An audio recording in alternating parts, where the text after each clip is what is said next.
Yo, man this year, Ghana for one war actually ne abincheye mekasa na meka manesi se Ghana for a omo akwanto mkrofo amanso wiase fa na nyina memamu nyina achi emamo aha emamo adwo enkosi mpempenso baabi a wo bia no bafo kumi achiao na mechia mu chakese mu yedin mini samo ye mo ho ye papa senia aduana samafo hwedampon hwene abrade aboye ho ban no aye kase sa na mo so mo hotie bafo kumi achiao doma aduana ntuntum de kronkron na kase mena meda amamre amane ne amanyonsem TV so awiei minimo beka asem kakra afa amanyonsem na nititu pa ene Ghana Constitution amamra yedi ebu Ghana mane no ho asem kakra na mebeka na asoma meka no me control men kono nchene na ne America no so minsuro mo asem se meka na se ne America no ne America no se Ghana Constitution eye bogus yekase bibi ye bogus a e kire se enye atete apansam enimu die ntima America sa lawyer asase chima Kwame na hoye ato ahoy Kwabra agye ene empanimfo bebre empompo Chairman Rawlings ni dinu ntima beye constitution no okacho se constitution ni enye entimo nsesana na monye foforo ansane obewu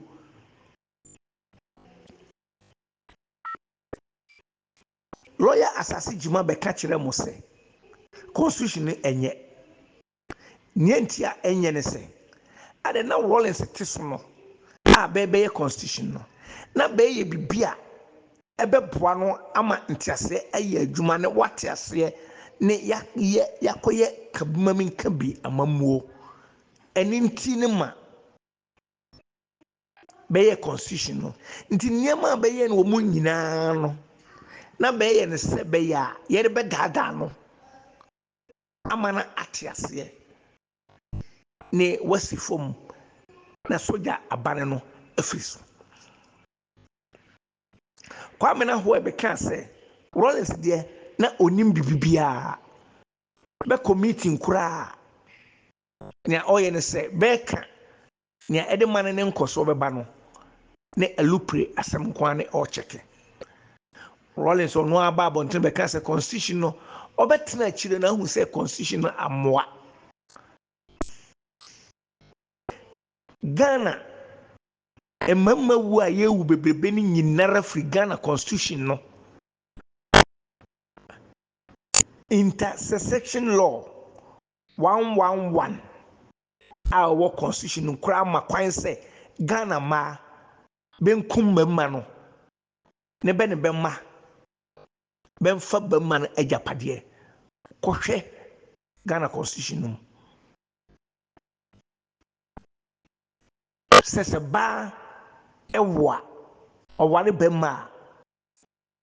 owu a na ajapade about 73% and 75% enko ba no ho one ne ma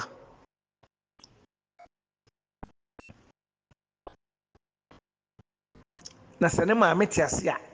be ma no ma metiase a na ne papa tiase aba ma bibi 70 ni nyina be fan kam ba no ne che se abusua na bema ne free mo de be hia ba no be misa se bi ne de ne ko school ne bra ne maame ana ne papa na oni sika but ni nua bi ana ne wofa bi ana ne nana bi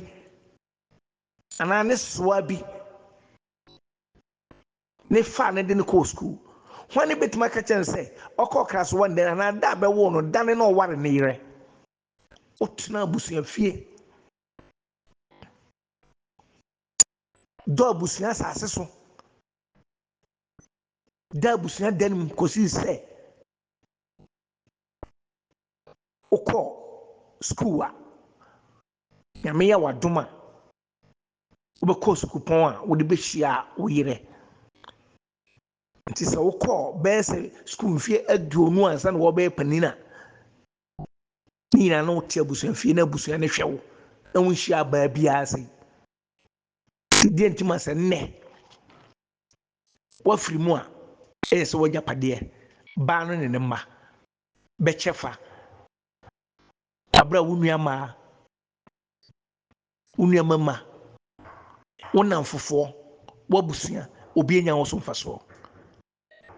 tamu mabasa wawudi a bede wa basa abusua nya wayie na se sasen we wo constitution mu a anti constitution na eye papa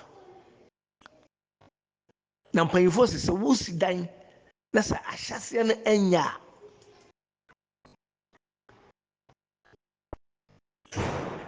nia obeto akosoro bia no ni nyina timu dwirigu nti se dan no na hyase no enye eni ntuma Ghana constitution ewom se president bi ba ne mabone a obeye nyina no odu se wasore no okwa ye misa ne hwe ye nja no man nsore nko eni ntin Rollins sore ya ye ntuma misa ne hwe kofo sore ya misa ne hwe atamesi de wuo ne de ne koye mama nam ho besine ye misa ne hwe ne mabone okoso mani num nyina no ne mama asna ba biom se yemfa Ghana mani hye ne nsa nanso ne mabone oye ni nyina no constitution no a shield no ye ka say a shield bibia constitution na abono ho bind na wuram se eni kwan se obia bi sanasem na nka say wo begina se presidential candidate nso oje former president akatua constitution fo tantane se obetindi bia ba brochire ha anyansafo krom constitution fo tantane kankan proye say no obetindi bia ba anyansafo krom ha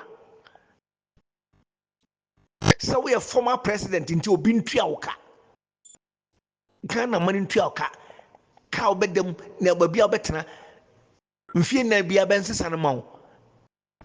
eya podansem na jimsem no constitution num constitution fun be ni mu di akire ni ye wia ya kan bibi se ex gratia Rollins baaye o wie ye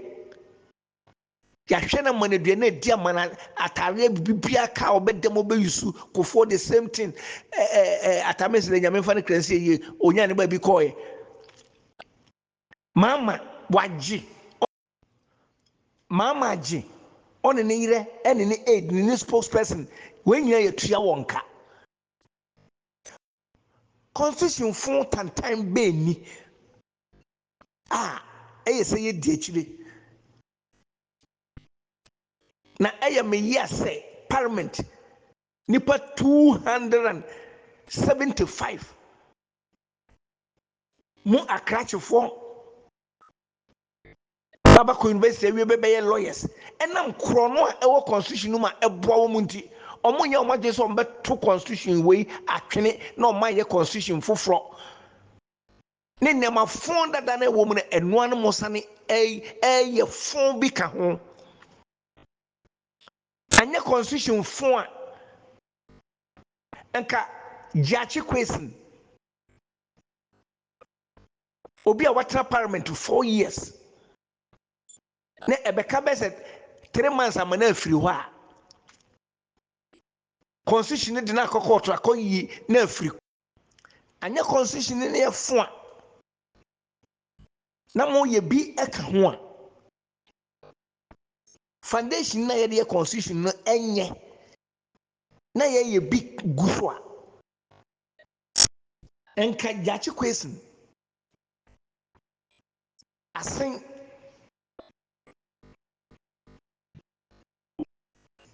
north was south was central MP wato abal ba ka che ne say kwara ofa so a na okita dual citizenship no ntino ya yi na free parliament wata parliament a shemra kwase amara bia na o support wato abahunu ajeketua hunu na ebe ka besa bosumi nsia ye de na kokota ma court abua no fo ye ntima fa na to prison ye ntima bound abrochira ha ye win se obewuram illegal na se ye mawo ye chiwa na ye deport wa ye mawo 5 years ansa na watima wura biom die ntinima wafa illegal way ode ko wura parliament na mochi no ne montimo and deport no parliament na mo man kware man san ko gina biom abato aba amana wene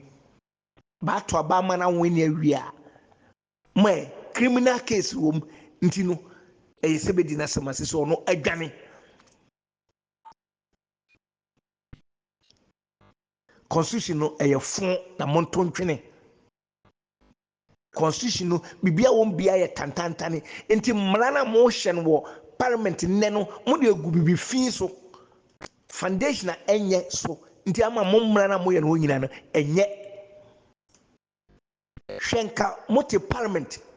mo nkrofo asoma mo se mo mra na mo matusu man no ho emma won na multi parliament se obia wabɔ man no kro no $2 million ahye onkoto ambulance mra onkoto 100 wakoto onkoto 200 wakoto 100 ni so ba na itontro wahunu na monkotra parliament me ndi beti ni bendi na sem okoto a moye nkoda ko ji se obedi bem na se constitution ye papa nka asem da high court ye ndi nwie ne ye pagya asem no de ko appeal court ama appeal court abo asem na to agu ni se adanse na ye frɛ army commander chief of defense staff Thomas Pepra man be gina se na daje be gina ho kan ne brofo nyina na wie no na asem na aye sebe nkwasi asem na we ye constitution papa se mu di akiri o man Ghana mo constitution na ye de tumi ahye president nsa no nko atimi appointment bia ope constitution papa na kana minim no abrochira ye we no prosipanyini enya president ne appoint no a police administration ninim say fall ranks no rank and filing no we ni apanyini adu no so onko army commander we na adu no so onko customs we na adu no so onko minister of health apart from ministers obey you on atoto ano minister of defense na mo nka ba se soldier panyini anase police panyini minister of interior wo ha nya wono be san ko ponte IGP we ye constitution papa ama ba bia se mrafa mrent memfa chief justice baba wo be court ni benim nia aduru no so oye senior supreme court judges anya wono se appoint won enso na se constitution ya bogos enye papa nti na moto mo hye mrafon gum nti constitution ya papa enka eni say National House of Chiefs Intimate County National House of Chiefs President ye rotate What terms of office I had mo bibia or more legal committee or more sub committees in our nanso ohene ba koto otimi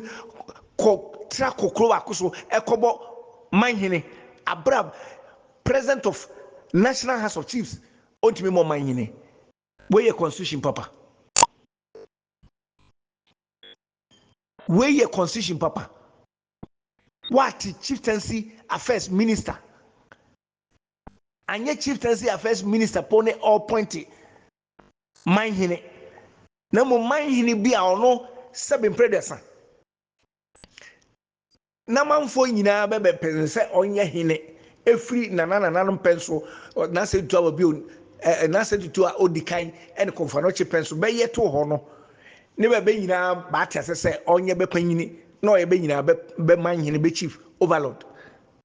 ono atra afiri ni krom anase ni region akoba bi akoba manhene yenka be statutory ayino emani to me constitution we ye papa constitution we oye papa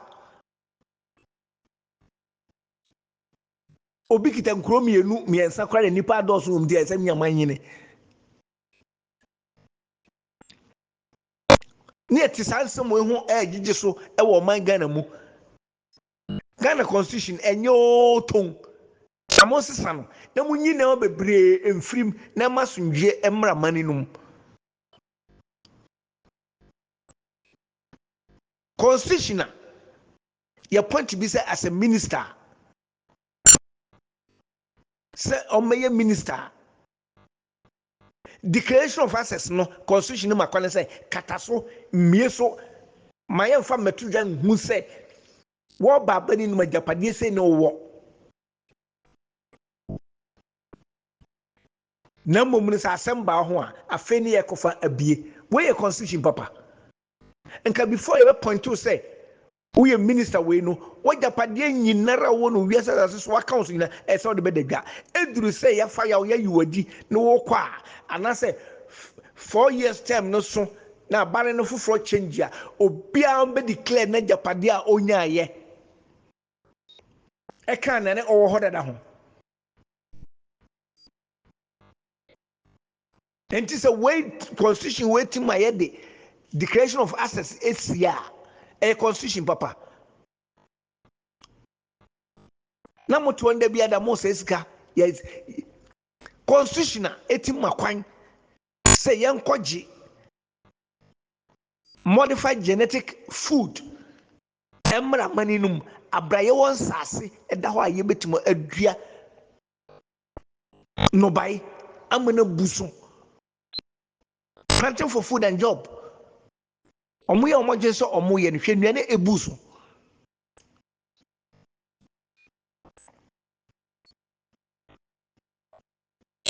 constitution emma kwan maye to garamse to brane e wo maninum na setimanfo kase be mpena ne prosini a wo na wo yetimamuni te se ne wo nua na te no ne be soma se koboba kofa nso hye gube so kofa tie gas gube so ne wo de akogube so yira free se wo nua no ba bi a bete no emmoa wo de bi bebeto nsuo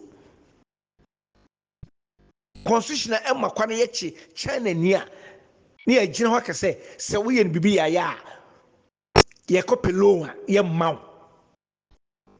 ntino munjare no nkone China ni na kwase na be wura maninum ne ya che no ne akotena se ye di nasem constitution fo be ni Ghana constitution is bogus amamra na mudi bu o my Ghana no enyo ton na mosesa no enyasafo nhia ho no be hu se enye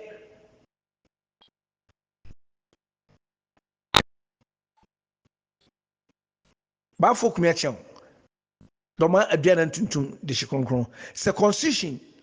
eda o my Ghana num no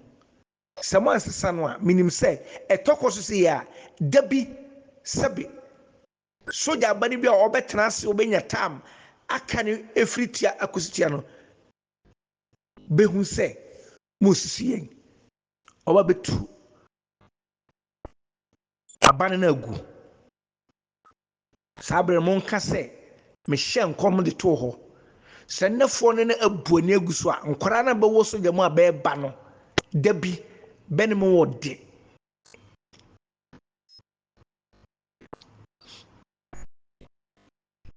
mese ababiom e wo Ghana amanyo sem ho constitutional intimate guide national policy na mom no oma kwan ma obi aye ne manifesto a omo ba ni obi apene oye free president Kofo penso Kwame Nkrumah penso dana Kwame Nkrumah sisi wo wanwia kutoka ne betu no guye bantima ntoa so sika pempen so abere gu fom ni nyina ye kakwa constitution ma kwan tena ho obi abaye ne manifesto Kofo penso nya obeye ye dana wantima nsia nwie ni nyina da so gu wuram atamis baye dana o mansia nwie schools ahoro ni nyina da so gu wuram mama besi sagrame adane gu wuram nana do aba constitution e guide wonti sebe nema ensem fata no mudidi o man Ghana mu meba no mabekire mo kwana mo mfa so a mo betimo atena o man Ghana no ma mo nkọ abosia bo nanso so yena kakra na yebe no mani no yebetima rotate a ebekọ na asena ba ne de koto adwumafo ka na aba ne de tua school fo ka na aba sara ya yenye nneema wo kuro no ne ya yemfa nsom ye ho meba na many professors fo ne doctors fo a omo abuso e wo man Ghana mu na mabekire won kwaro mo mfa so a omo professor ne omo doctors no omo de beye adwuma e de yedie bebra man no na ne beye ne de mentenka kurara so omo so o man no bi bafo kumi a chan misi a chan pi e da mu nyina se ma monitor